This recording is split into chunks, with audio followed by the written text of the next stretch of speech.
Hi class, let's take a look at the formulas that we're going to be using in section, 10.3. And before I go through the formulas, let me just quickly talk about what we're going to be doing in this section. And this is the basic idea. So if you don't mind, take a picture of this so that you can reference back as we're doing each of the problems, what portion is to what. So the basic idea is that you're going to have a sample, and this actual sample, it's going to have, well, some sort of a mean and perhaps a standard deviation. This may or may not be mentioned. And then what we're going to be comparing is if this specific sample happens to be from a mean that happens to be, a mean that happens to be greater than a specific value. In this case, a mean greater than a number. We could also be testing if the sample is from a mean that happens to be less than or not equal to a specific value. So the idea behind this section is that you technically have a sample.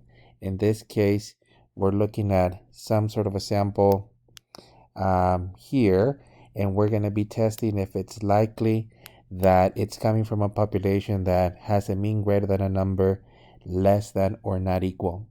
Now, when we're talking about the sample, both of the sample and the populations are going to be bell-shaped, but the C values or T values from the sample are going to be called test statistic. And when we talk about both Z or T values from a population, those are going to be critical values. So in essence, the test that we're going to be performing is going to be checking this shape with the shape of the population to see if it belongs, or if it's likely that a sample belongs to a population that has a given value for a parameter. Now, the basic formulas that we're going to be utilizing, and it's going to go back to if we have the values of sigma. So if we have sigma, your test statistic, it's going to be Z. Now, remember we mentioned test statistic is for the sample. And if it's not, it's going to be a t-value. Now, depending on what is it that they're asking us to do, if they want us to compare for mu greater, less than, or not, or equal or not equal, you're going to be looking at the actual rejection region, or in this case, what we have here, the area of the critical values, and you're going to be looking at one of these three scenarios. And these actually correspond to the following. So depending on the claim that they're actually giving us or the hypotheses. So you're going to have in all the tests that we're performing, an HO or a null hypothesis, which is going to say that, well, the parameter is equal to a specific value. So on any of the tests, the parameter is going to be equal to, or HO, null hypothesis, is going to be equal. And then the second portion is, well, maybe they have a claim that is less than, maybe not equal, or greater. If it's a claim that it's less than, this is called a Leftel test, and the population looks like that. If it's not equal, it's going to look like the confidence intervals with alpha divided by 2 on both sides. Greater, it's going to look like that. If they mention a p-value, I'll show you how to calculate the p-value. That's referring to the area. Well, it depends on the test, but the area to the left, to the right, or on the tails, but for the test statistic. And then if they want the p-value, you're using this for the final conclusion. If they want the classical approach, you're looking where the actual test statistic lies. If it lies on the shaded regions, you would be rejecting HO. But let me run through a problem, because the setup is a little bit confusing, especially since the setup or the way that we're going to be testing, it's similar to what I sketch out here, but it has a specific format. Now, let's take a look at example 1. And the first portion that we have to identify is what type of test are we going to be performing. Now, if you have the value of sigma, it's going to be a Z test. In this case, we're given sigma. this is equal to 0.0565. So this means that this is going to be a z-test. Now, the second portion of the problem is going to be performing. And the claim is that the mean weight of all eminence is equal. So we're talking about equality. So for equality, that's going to be the type of test. It's going to be a two-tailed test. And the actual distribution is going to look like this. So basically alphas on both tails. Let me rewrite it. So in this case, the claim is that mu is equal to, let me use a different color. So mu is equal to 0.84 35 grams. So that's for our claim. Let me take a look at HO and HA, which is the null and the alternative hypotheses. So HO and HA or H1. And we're basically going to rewrite these in the format that you have on page 1. So it's going to be one of these three. Because they claim us on equality, it's going to be this one.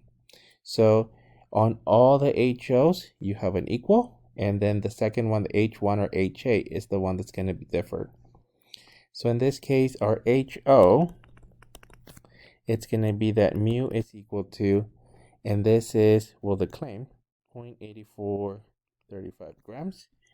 Your HA or H1, it's going to be that mu is not equal to 0.8435 grams. Once again, you're only looking at one of these for the particular test that we're running.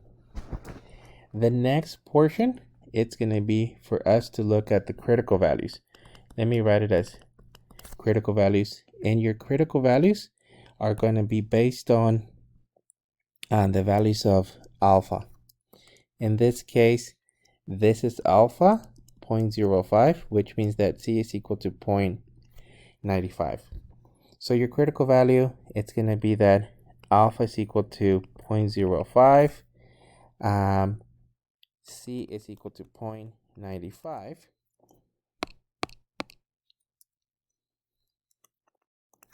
And in this case, well, alpha divided by 2, it's 0.025.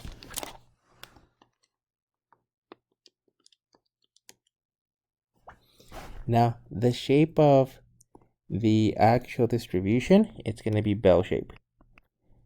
So in this case, let me draw it. And because we're looking at a two-tailed test, this is going to be a Z1 and this is going to be a Z2. So your critical values in this scenario are going to actually be, well, plus and minus, slightly different than what we did on the actual, on the confidence intervals.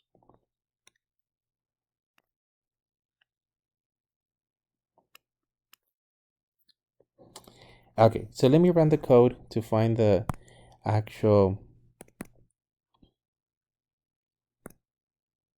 So you're just going to do a second distribution and then inverse norm.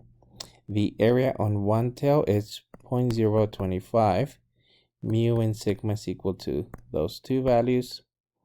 Please run it, and we're looking at the one on the right, 1.96,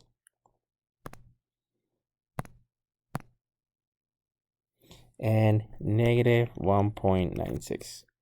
So your critical values are going to be equal to plus or minus 1.96. For hypothesis test, you're going to be looking at plus or minus if we're actually looking at a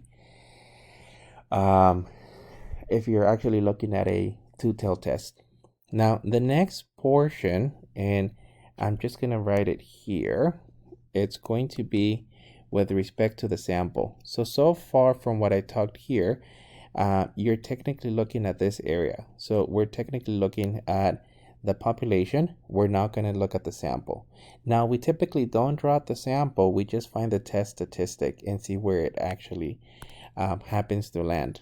And the basic idea is, if the test statistic lands in the shaded region, you automatically reject HO. That's the proper wording.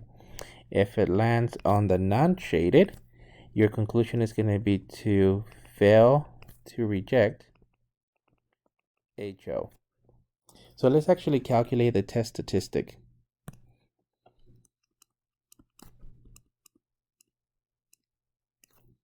So your test statistic is going to be a C-value of the mean minus mu divided by sigma over the square root of n, which for this particular one, the mean of the sample, it's 0.8635 minus the mean of the population, it's 0.8435 over the standard deviation of 0.0565 over the square root of n. We have 19 M&Ms. So see, it's going to be approximately, please take a second and calculate. See if you're getting, I'm getting that this is approximately 1.54. So in this case, we're looking at a test statistic, and this is for the sample. Now 1.54 is in between these two. So in this case, your main conclusion, it's going to be that fail to reject HO,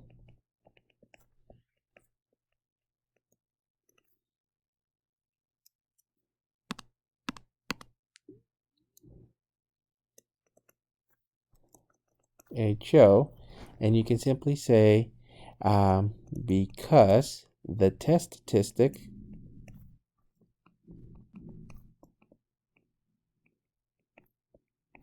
is in between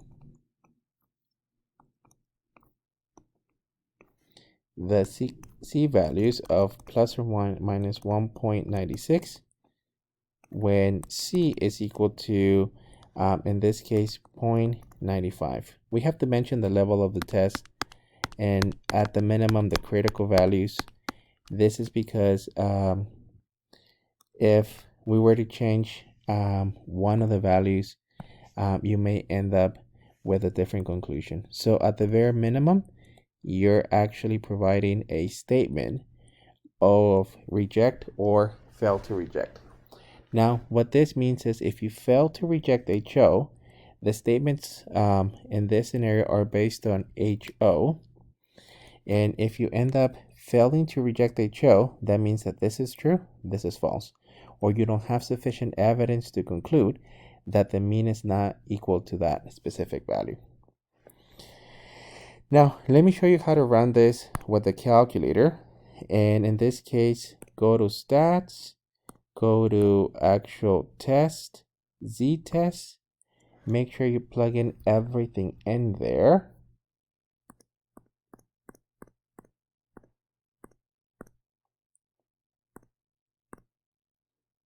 Please run it, and then after the test, basically the 1.54 is your test statistic. This is your p-value.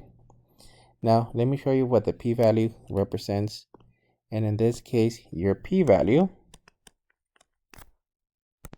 so this p-value that we found from the calculator of 0.1228, which happens to be this value, represents the area on a two-tailed test for the sample for the actual region above 1.54 and to the left of 1.54. So on a two-tailed test, the p-value, it's actually the area on both of the tails, but for the sample. And we're looking at basically the value of the p-value that's shown here with the 0.1228.